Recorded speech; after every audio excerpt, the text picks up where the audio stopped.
Hello everyone and welcome to the analysis of If. Now If is a poem written by the English poet Rudyard Kipling. So let's read a little bit about Rudyard Kipling. Now Rudyard Kipling was not only an English poet, he was also a short story writer and he was also a novelist. And this poem If is written by Rudyard Kipling. His most famous book is something that we're all aware of, that is the Jungle Book. One of the most popular writers of the late 19th and early 20th century. He was an English writer. He was the first English writer to receive the Nobel Prize for Literature at the age of 42 in 1907. So this is about Rudyard Kipling. Let's now go on to read his poem, that is If. So what is If about? Now, the poet Rudyard Kipling has written If from the point of view of a father giving advice to his son. So in this poem, a father is telling his son what are the qualities his son must have to be a wonderful, perfect human being. So a father is giving his son advice on what qualities a person should have to lead a successful life. And in this way, the poet is giving us advice on what qualities we must have to be good people and to lead a successful life. So the poem If is like a roadmap to leading a successful life, and it is written from the point of view of a father talking to his son. So a father is telling his son, and what is he saying? He is saying that if you can keep your head when all about you are losing theirs and blaming it on you.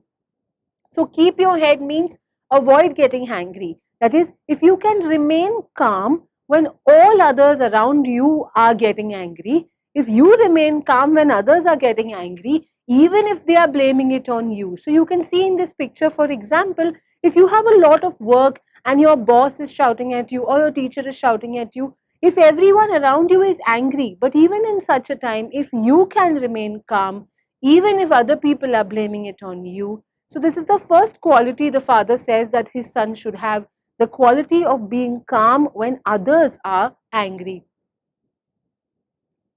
Then he says, if you can trust yourself when all men doubt you, but make allowance for their doubting too. So first he says that you must trust yourself even if other people doubt you. So let people say what they want.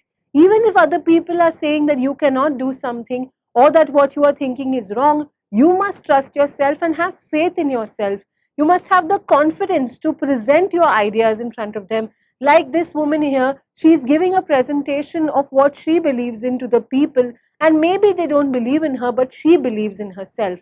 But at the same time, the poet also says that you must make allowance for their doubting too. So make allowance for means consider. So the poet is saying that yes, you must believe in yourself, but at the same time, you must be open to listening or considering what people are saying, because you should be open to positive criticism, because sometimes you may make mistakes and you should be able to accept that you have made a mistake. So he's saying consider other people's opinions so that you will be open to positive criticism and you can change if you have made any mistakes. So you should be open to other people's doubts also.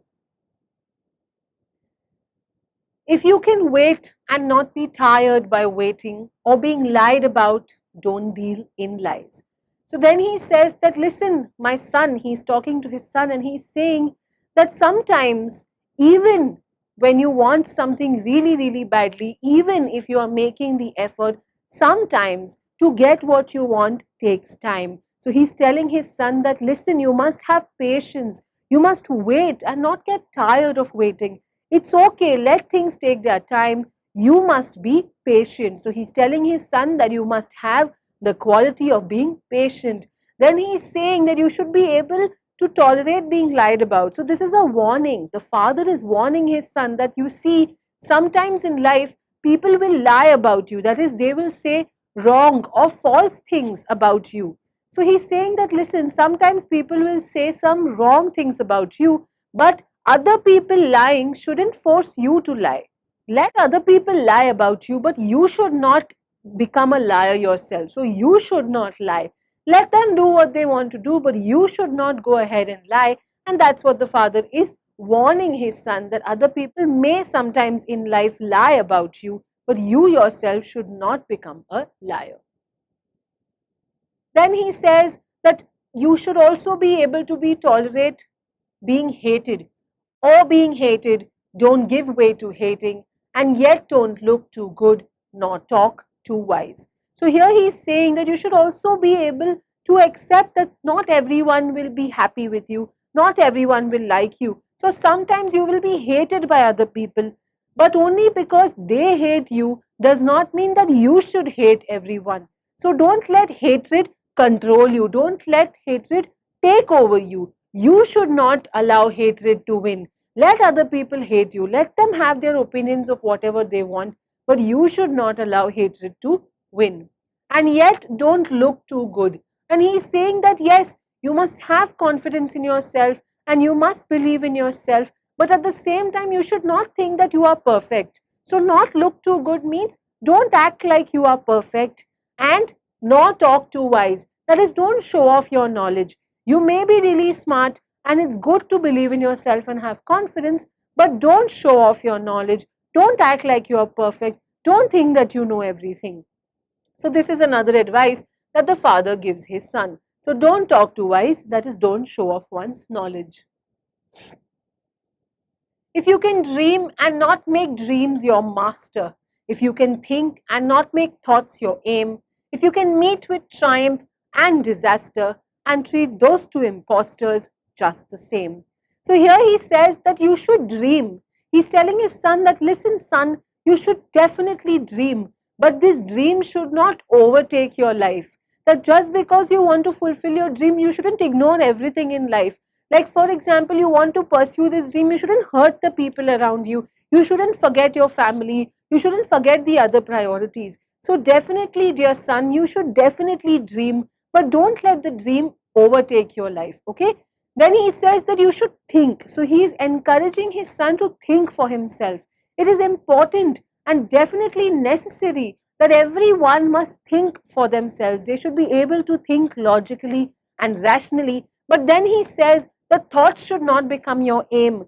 That is, and not make thoughts your aim, which means that don't spend so much time thinking that you end up doing nothing. So yes, you must think, but you must also take action. So don't get lost in your thoughts that you end up doing nothing, that is, you end up taking no action.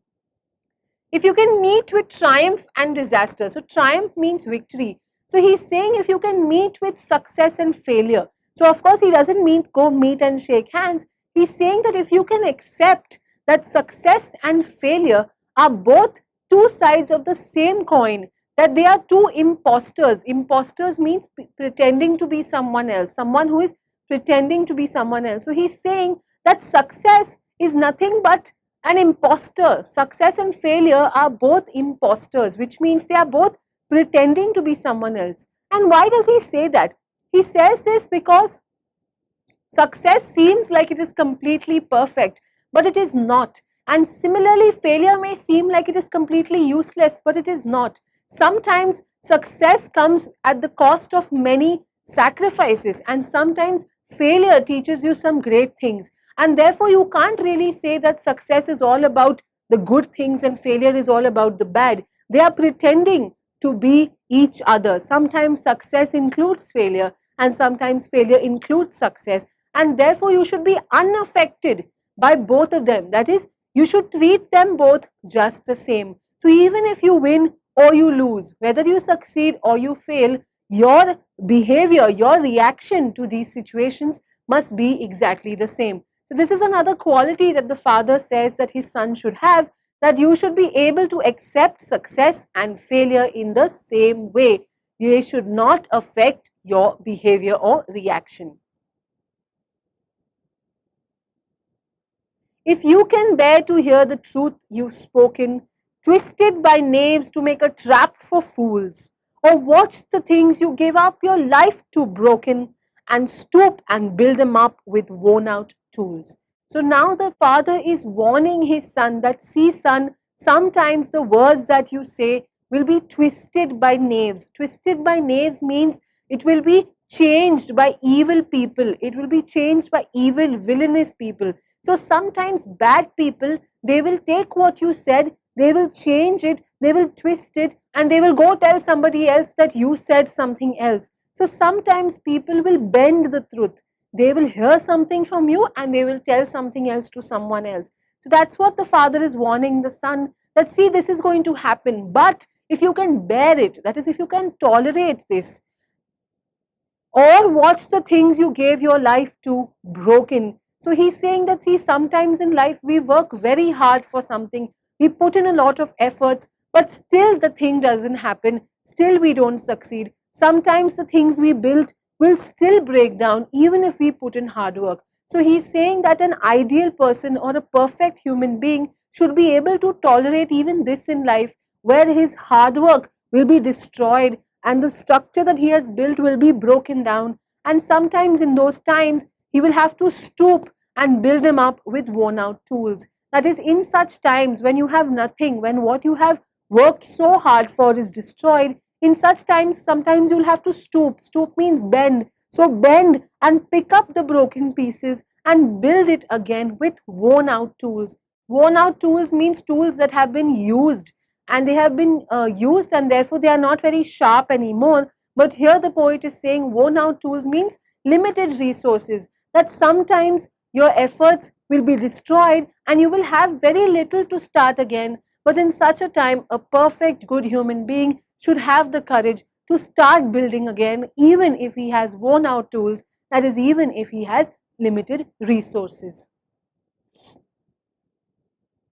If you can talk with crowds and keep your virtue, or walk with kings nor lose the common touch, if neither foes nor loving friends can hurt you, if all men count with you, but none too much. So here he first says that if you can talk with crowds and keep your virtue. So he's saying that even you, when you meet the common people, even when you are with the common ordinary people, you must keep your virtue. Keep your virtue means to be morally good. You shouldn't forget your values and your principles and your morals, no matter who you are with.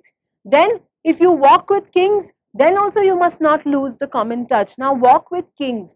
Now, of course, there are no kings in this society of ours anymore, but here kings means even if you are with powerful people, rich people, influential people, even if you are always moving around with the rich and influential upper class of society, even then you should not lose your common touch. That is, you shouldn't forget about the common people. You shouldn't be proud. You should be humble. So no matter who you are with, whether you're a king or whether you're with the common people, don't forget the goodness, don't forget your morals, and never become arrogant, never be too proud. Always be humble, always be in touch with the common people. If neither foes nor loving friends can hurt you. So foe means enemy. So then the father says that, listen, you should not allow your enemies and neither your friends to hurt you. If all men count with you. Here count with you means if all men are equally important. So here the father is giving advice to his son, telling him that everyone should be treated in the same way. So he's telling his son to treat everyone equally. So he's saying everyone should count the same with you. Everyone's importance should be same, none too much. So not one person should be more important than the other. So here he's telling his son to treat everyone equally. And finally he says, if you can fill the unforgiving minute. So here he's referring to minute, that is time, as unforgiving. So time doesn't forget that you have wasted it. Time doesn't forgive you for wasting it. So here the unforgiving minute means that time does not wait for anybody. So he is actually telling his son to never waste time with 60 seconds worth of distance run. So again he is saying that every second in a minute, so 60 seconds of a minute, every second you should put in effort. Here distance run means put effort. So put in efforts, make good use of every second of every minute.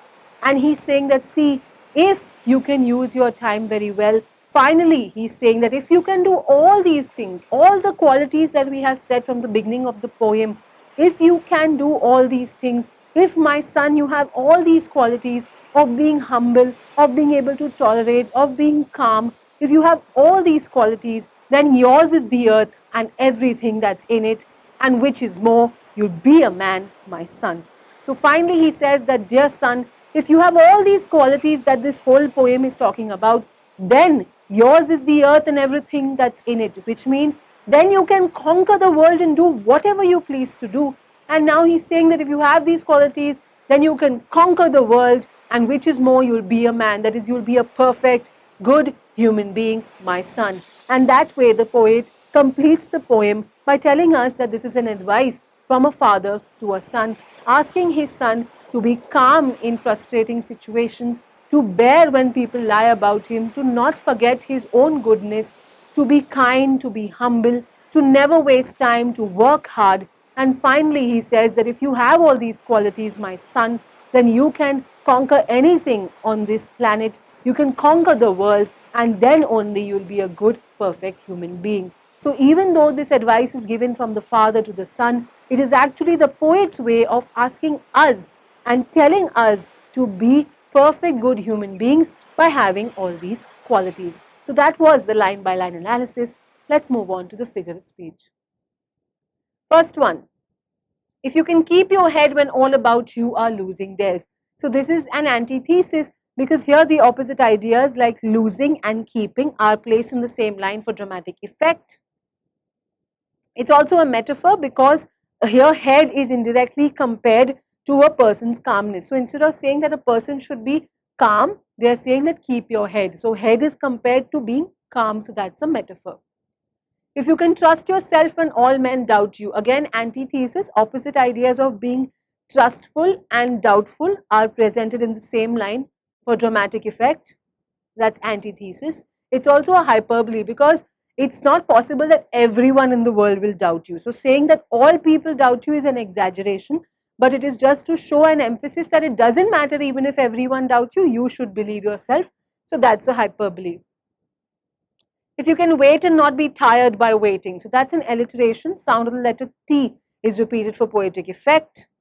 And yet don't look too good nor talk too wise. So this is again a hyperbole because the idea of being good or being wise has been exaggerated to indicate that a person should avoid showing that he is too perfect or too ideal. It's also a repetition because the word too has been repeated for emphasizing on the idea of being very perfect. So it's too good and too wise. So that's to emphasize the idea of being very perfect. If you can dream and not make dreams your master, so this is personification because dreams are not a person, they can't become your master. So dreams are given the human quality of being a master, and therefore this is personification. If you can meet with triumph and disaster and treat those two impostors just the same. So of course you can see it's alliteration, the sound of the letter T, treat those two is repeated for poetic effect. It's also antithesis because two opposite ideas of triumph and disaster, that's like success and failure, are presented in the same line for dramatic effect.